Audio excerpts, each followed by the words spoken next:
Hello, everyone, and welcome again to another Teacher Joseph podcast. Today's word is focus. Focus, and this is going to be my word of today. When you focus in on something, you basically give all of your energy to that particular thing. Now, focus has a few meanings in English. There's a focus, that's when you focus in on a particular thing. You can also use the verb for the same meaning, to focus on something.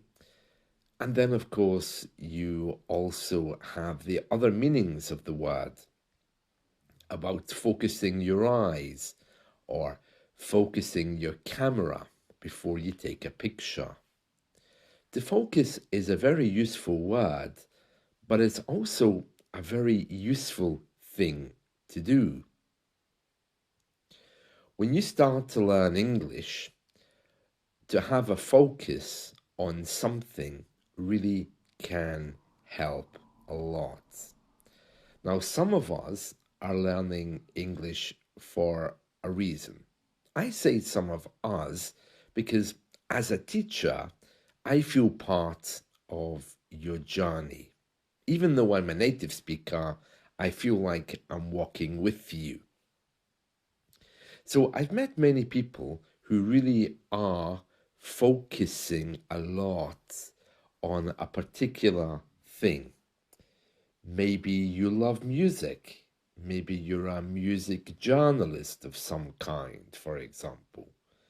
And because you're a music lover, that means you're learning English to produce even more music or to write even more music reviews.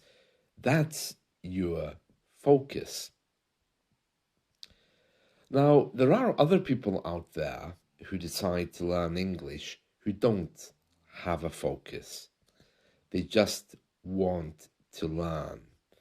And English for those kinds of people is usually twice as difficult because there's no immediate pot or area they can go to in order to get their words, to get their things. They're just kind of looking around. Oh, I want to talk to this person and say, my name is Joseph. And then they go to the next person. Hello, yeah, my name is Joseph. And then they go to the next person. And before very long, they might know the greetings, but they haven't really gone deeper. Now, those kinds of people are also kind of hard to teach. They're very open-minded. They want to know everything, but to learn a second language, it's always much better to focus in on something.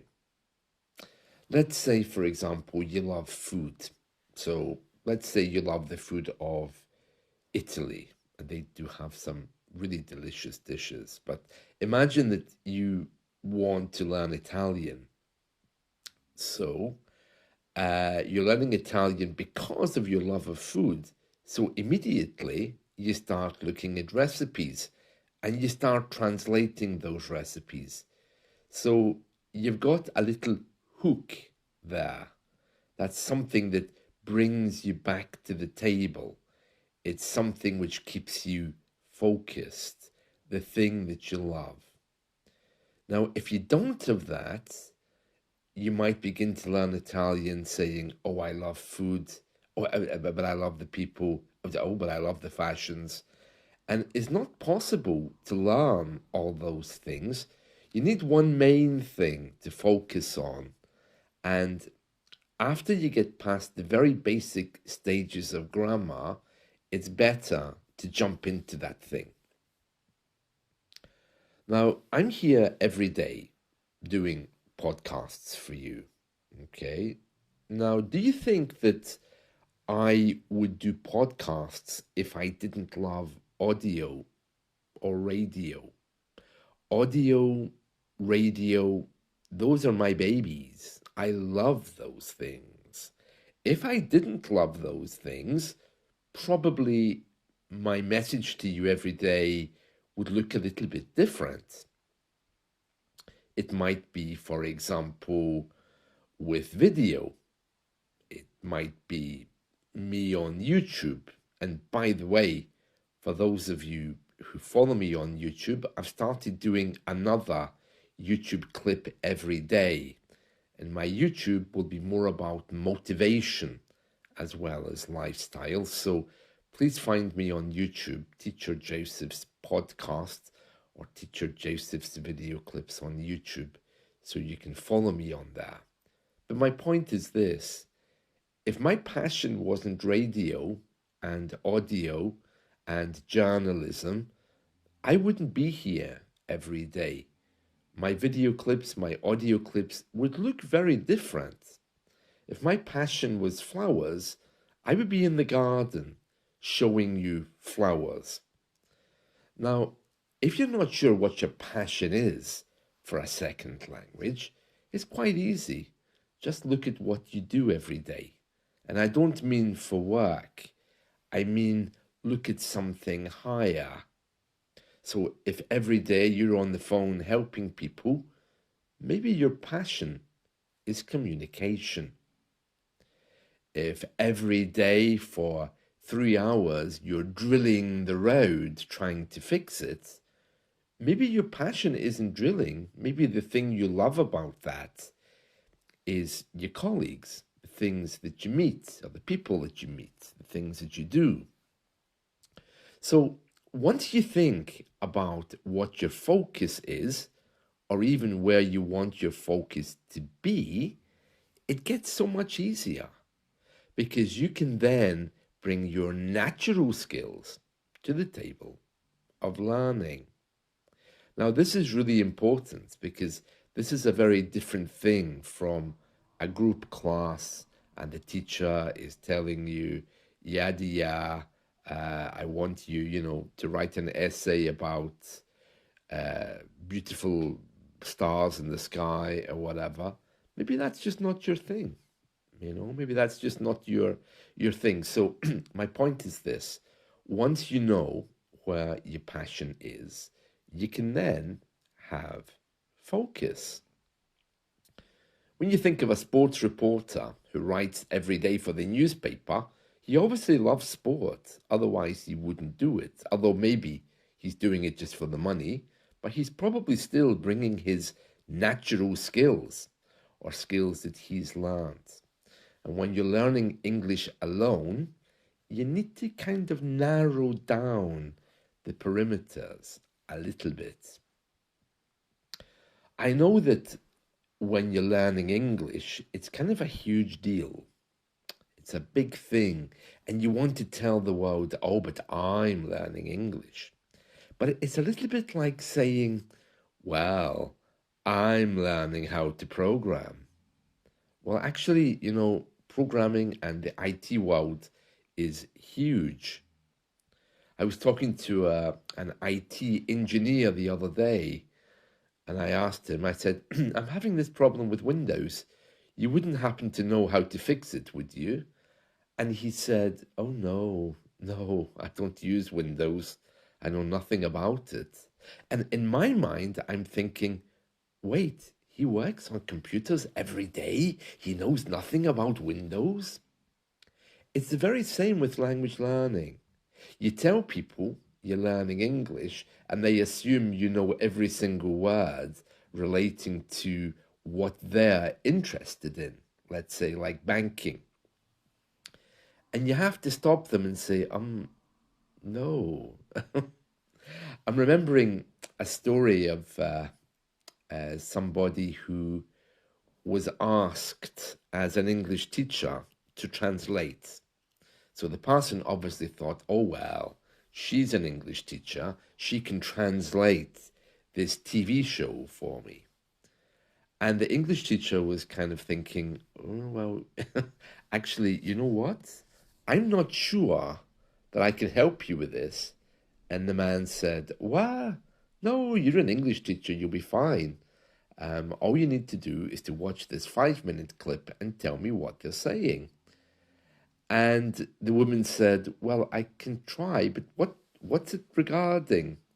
And the man said, well, it's about deep sea diving, my passion. And the English teacher said to him, yeah, but I know nothing about deep sea diving. I don't even know the words in English about deep sea diving. I don't know anything about deep sea diving. By this time, the man had invited all of his friends to the party, and they brought the English teacher in, and they said, okay, translate this 5-minute clip. And it started, and the translator, the English teacher, said, I'm really sorry, but I don't understand any of this. And the man said, well, but you're an English teacher. You should know everything. And she said, actually, no. It's just like any other language. You only know what you're interested in. And as a teacher, it may be true that I know more things than my general interests because I have to teach people different words, but I'm not an expert in deep sea diving. I'm sorry, I can't help you. And everyone was really upset. Now, the reason why this relates to focus is because wherever your focus is really where your heart's going to be. So if you identify it and if you use it when you're studying English, it's going to be much better for you. Now, when we think about the word focus, I would recommend that you get a bit of paper and a pen and you write down 10 things which you focus on every day. It could be children, could be family, could be cooking, something like this. But I really want you to think hard about where your focus is and also where you would like your focus to be. Because if you're going to be learning English alone, outside of a language school or even in a language school, you need to know where it fits into the bigger picture. So that is something for you to do today. Get a bit of paper, write 12 things which you want to focus on, and then each time you come to the table of learning, make sure you're focusing on at least some of those. Now, you might be surprised at how hard this is because you'll soon realize that the English you're learning is not syncing with your focus. And that's a problem. If you find that that isn't working for you, or that's something that's not aligning with the focus of your teacher, remember, you're paying for these lessons. Tell the teacher, look, I really want to focus on this. The teacher doesn't have to be an expert on what you're focusing on, but he's able to hear your mistakes and he's able to clarify with you whether you sound natural. And he's also able to hear any difficulties there with things like accent, pronunciation. He may even double check some words with you if there are words that he doesn't know. So this is the best way to learn English. Stay focused. That's it from me today. I hope you've enjoyed this. See you soon. Bye.